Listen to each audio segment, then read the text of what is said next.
Cette deuxième séance de la matinée, en parlant de l'éducation douleur. Moi j'ai une voix qui porte en parlant de l'éducation douleur. Alors, pourquoi l'éducation douleur est très important? Vous avez vu dans tous les débats que nous avons eus ce matin, l'importance de l'éducation douleur. Et c'est quoi l'éducation douleur? Bon, vous savez tous que la douleur, en particulier la douleur chronique, maintenant est reconnue comme étant un problème de santé publique. Pourquoi? Parce qu'elle va entraîner une altération de la qualité de vie, elle va avoir donc des conséquences aussi bien physiques et psychologiques en parlait, et surtout, professeur Feller l'a bien dit tout à l'heure, une répercussion socio-économique qui n'est pas négligeable de par tous les arrêts de travail et toutes les incapacités que cela va engendrer. Et donc la lutte contre la douleur devrait être un droit fondamental et un critère de qualité de tout système de santé. Et donc pour améliorer cette médecine de la douleur, l'Internationale Association de lutte contre la douleur a déclaré en 2018, dans son chapitre Global Year, l'année 2018 comme étant une année d'excellence dans la prise en charge de la douleur en s'intéressant à cette éducation douleur. Cette éducation douleur, elle va toucher non seulement les professionnels de la santé, mais également les patients, le public, et grâce à c'est-à-dire l'implication des autorités, que nous allons avoir des moyens qui vont nous permettre de gérer cette douleur. Alors, en 2010, il y a eu une déclaration de l'Institut, de l'Internationale Association d'études de la douleur, comme quoi toute personne qui souffre de douleur a le droit d'être prise en charge par des personnels spécialisés en douleur pour soulager cette dernière. Et malgré cette déclaration, l'IASP a constaté qu'il existait un écart important entre les connaissances scientifiques et la prise en charge réelle de la douleur, que la formation douleur était, des professionnels de santé dans le monde entier était insuffisante, en particulier dans les pays en développement, et qu'il n'y avait pas de priorité douleur des pouvoirs publics et des professionnels de santé qui très souvent font passer la prise en charge de la douleur en deuxième plan par rapport à la pathologie. Donc, d'où l'intérêt de cette éducation douleur. Alors, l'objectif de cette éducation douleur, c'est de soutenir les programmes d'études professionnelles et interprofessionnelles sur la douleur, de développer des moyens qui vont faciliter l'enseignement de la douleur à différents niveaux, de promouvoir les compétences de base sur la douleur pour changer les habitudes et les attitudes et les comportements. Il faudrait donc enlever cette idée de, par exemple, en post-opératoire, vous avez été opéré, c'est tout à fait normal que vous souffriez. Ça, il faut arrêter de dire ça. Donc, c'est pour ça qu'il faudra donc améliorer la gestion de la douleur et en utilisant, ne pas hésiter à utiliser des contenus éducatifs et des stratégies qui sont adressées non seulement aux patients, mais également au public, aux soignants et aux décideurs. Alors l'éducation des patients. Cette éducation des patients a été définie par l'OMS et c'est une approche qui est centrée sur les besoins des patients pour acquérir des connaissances qui vont leur permettre d'être acteurs de leur propre douleur. C'est-à-dire qu'on va leur expliquer quel est l'impact de la douleur, comment gérer cette douleur et qu'est-ce qu'on attend de cette gestion de la douleur. Par exemple, dans la douleur chronique, professeur Feller l'a dit tout à l'heure, il est souvent impossible de faire disparaître totalement la douleur.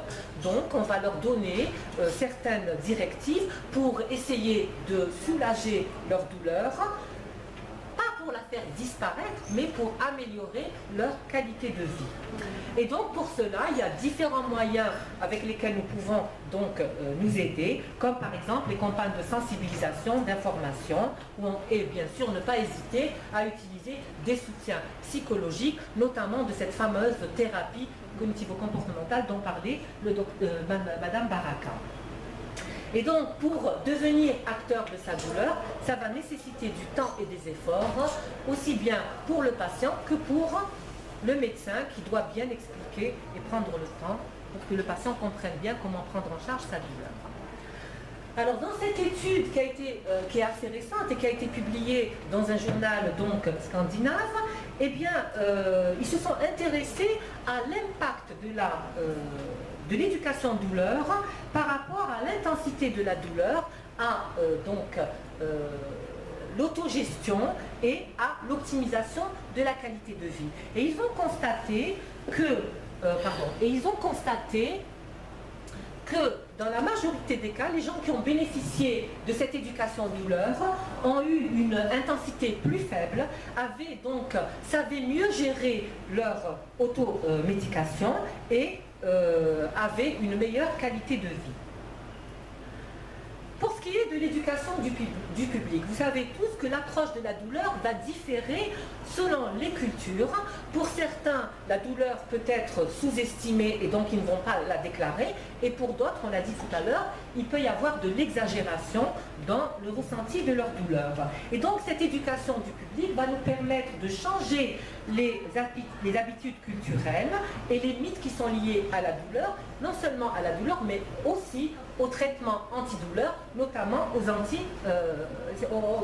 aux morphiniques.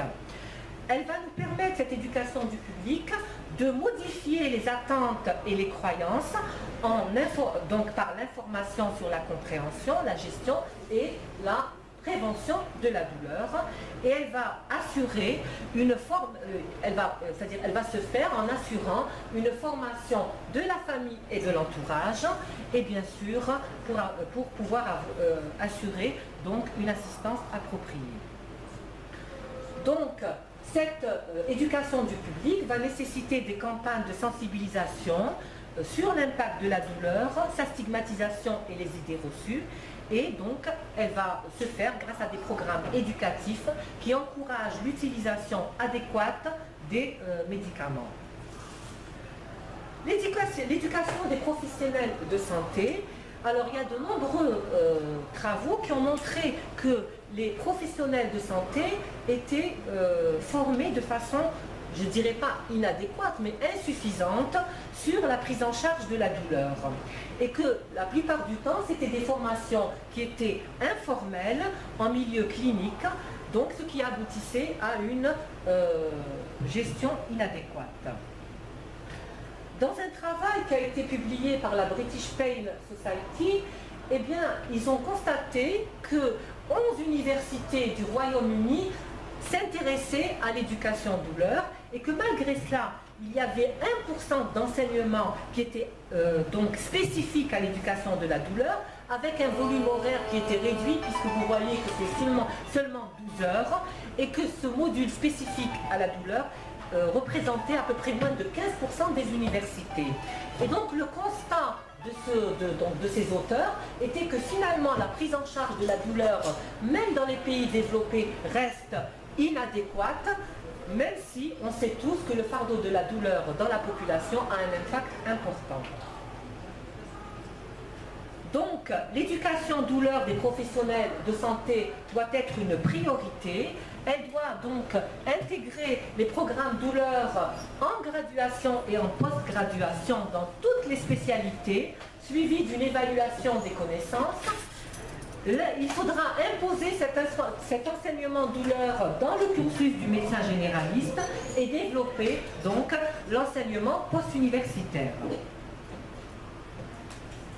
Alors, dans ce travail qui a été publié par une équipe indienne, qui a concerné les médecins anesthésistes qui ont donc bénéficié d'une formation sur l'éducation douleur, donc avant le début de cette formation, ils ont réalisé un pré-test, puis à la fin de cette formation, ils ont réalisé un post-test. Et ils ont constaté qu'il y avait une amélioration significative concernant ces connaissances sur la douleur, mais que la principale occupation de ces jeunes médecins anesthésistes, ce n'était pas comment prendre la douleur, mais c'est surtout la crainte de la dépendance et de la dépression qui était liée au morphinique, ce qui les empêchait de prescrire donc ces antalgiques et donc de ne pas prendre correctement en charge la douleur. Alors, pour ce qui est des autorités, donc les autorités doivent reconnaître que la douleur est un problème de santé publique. Il faudrait qu'il y ait une volonté des pouvoirs publics pour améliorer la prise en charge de la douleur et que la législation relative aux droits des malades doit reconnaître que le soulagement de la douleur est un droit donc fondamental pour toute personne.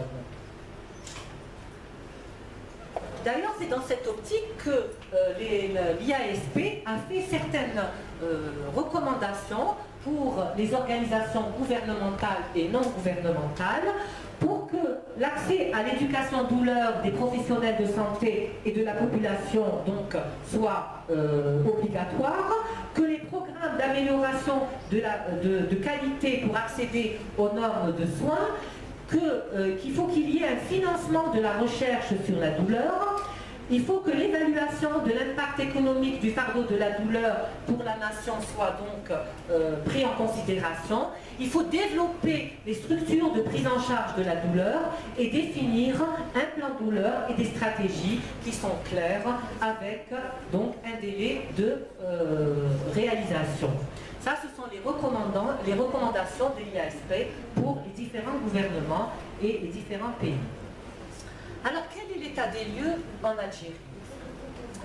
Alors, comme vous savez tous, je pense, pour ce qui est de l'éducation des patients et du public, je pense qu'il n'y a rien de réalisé dans ce domaine-là. Maintenant, pour ce qui est de l'éducation des professionnels de santé.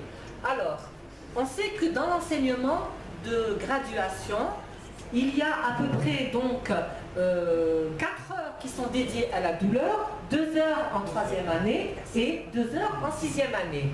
Pour l'enseignement de post-graduation, si on prend donc exemple de l'anesthésie-réanimation et de la chirurgie, puisque ce sont des spécialités qui vont ensemble, d'accord? Donc, on voit qu'en anesthésie-réanimation, il y a 4 heures qui sont dédiées à la douleur, et en chirurgie, ça c'est pas moi, il y a 2 heures. Si vous voulez.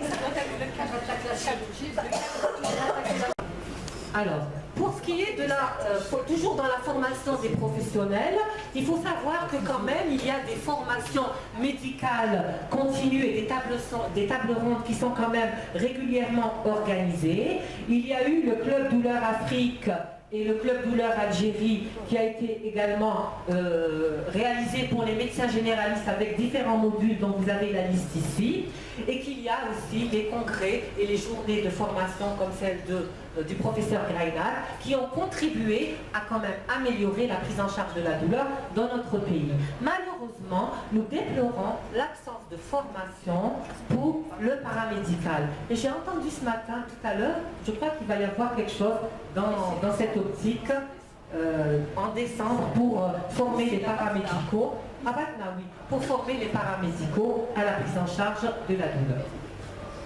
Alors, pour ce qui est de l'implication des autorités, bon, on sait que quand même, depuis 1999, on va dire, il y a quand même quelques progrès qui ont été réalisés dans la prise en charge de la douleur, puisque quand même il y a eu création des centres de traitement de la douleur qui sont rattachés à des services d'anesthésie-réanimation.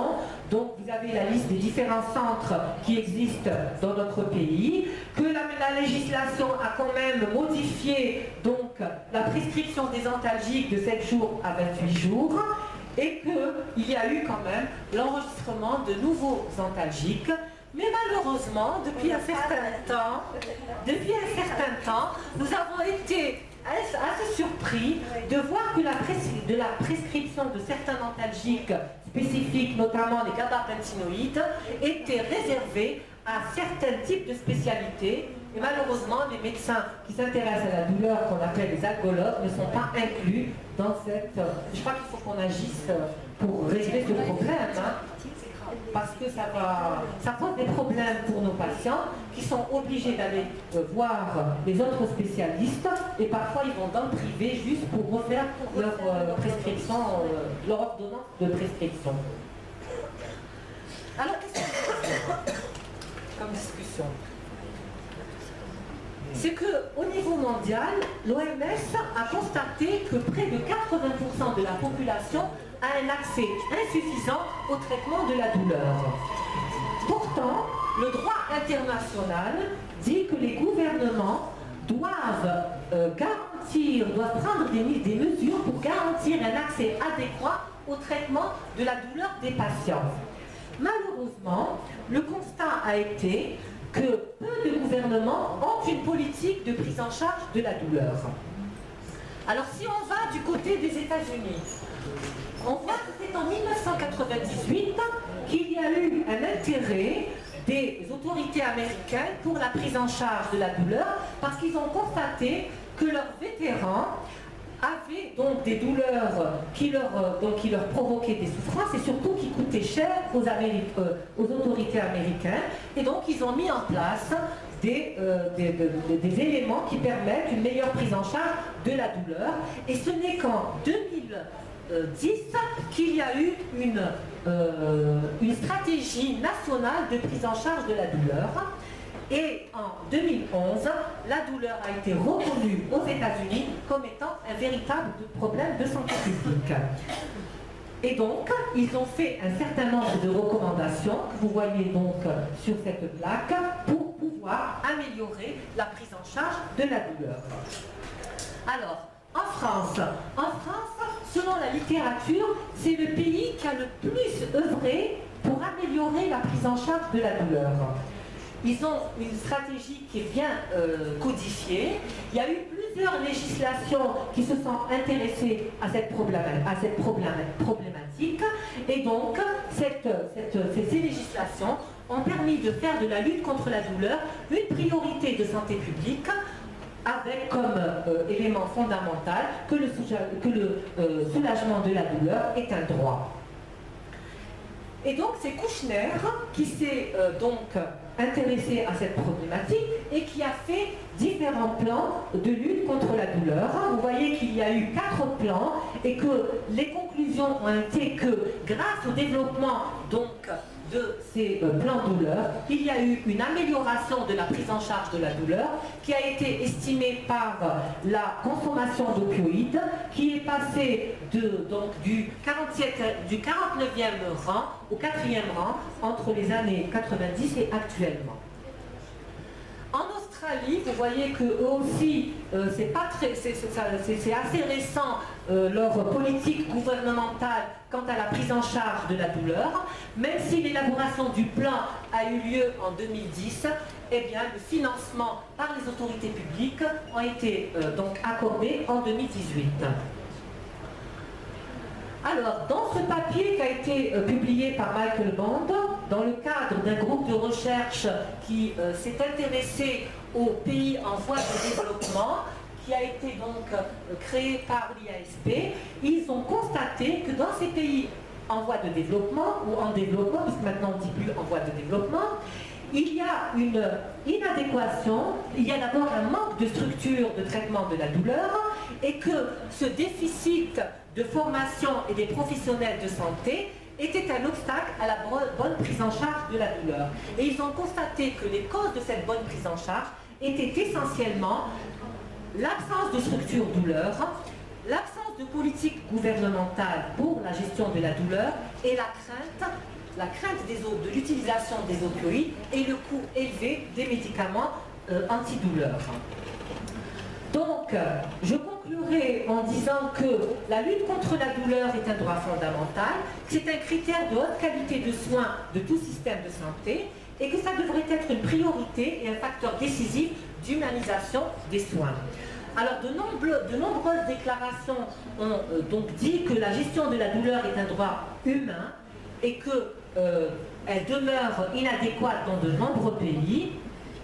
Et donc, quelle est la meilleure stratégie pour faire face à la douleur dans notre pays?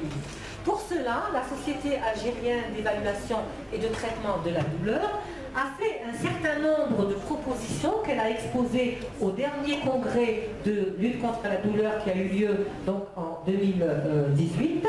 Et ces propositions disent que, concernant le patient et le public, il faudra informer, donc faire de l'information sur la douleur, sur les avantages et les risques des antalgiques, qu'il faudra utiliser du matériel éducatif par des programmes d'autogestion. Et enfin, pour les professionnels de santé, il faudra créer un groupe de travail pluridisciplinaire dans les hôpitaux avec un représentant de l'administration, des médecins des différents services et des infirmiers, dont la mission donc sera de développer la formation médicale et paramédicale, d'établir des protocoles de service et de veiller surtout à leur utilisation effective, d'informer les patients et de ne pas hésiter à réaliser des audits pour voir si on a bien travaillé. Enfin, pour ce qui est des autorités publiques, il faudrait que la douleur en Algérie soit reconnue comme étant un problème de santé publique. Ne pas hésiter, on a donc un Institut national de santé publique à faire des enquêtes épidémiologiques pour voir quel est l'impact de la douleur dans notre pays, créer un comité national douleur et voire même élaborer un plan de lutte contre la douleur. Et je conclurai en disant que la douleur est un seigneur de l'homme plus terrible que la mort elle-même.